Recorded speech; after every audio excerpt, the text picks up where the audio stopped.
तो नमस्ते प्रणाम, हम खेसारी लाल यादव और हम आ रहल बनी अपना बड़का भैया पवन सिंह जी के समर्थन में 28 मई 2024 के काराकाट लोकसभा क्षेत्र में तो जेंगर वो लोग इन प्यार दे के अपना पवन के इतना बड़ा कहनी, वही का प्यार और आशीर्वाद दे के इतना बड़ा कर दिया और इतना बहुमत से जिताई, भारी मत से जिताई कि सिर्फ इंडिया ही ना बल्कि विदेश में भी काराकाट के चर्चा होके।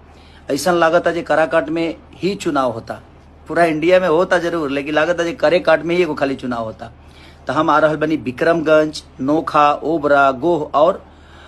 बारूड़, तो ये 5 जगह पर हम आ रहल बनी अपने भैया के साथे उनका समर्थन में। उनकर चुनाव चिन्ह बा कैची छाप, जे विकास नहीं के लिए काट के हटावे खातिर कैची छाप मिलल बा उनका।